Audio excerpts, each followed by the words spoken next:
Hello guys, আসসালামু আলাইকুম। তো আজকে আমি একটা ফুলের তোড়া বানাবো। তো এগুলি দিয়ে বানাবো।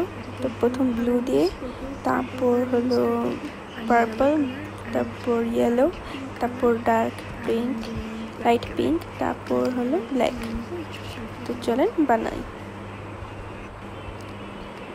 প্রথম ব্ল্যাক তো শেষ, ব্ল্যাক দিয়ে বানিয়ে ফেলেছি।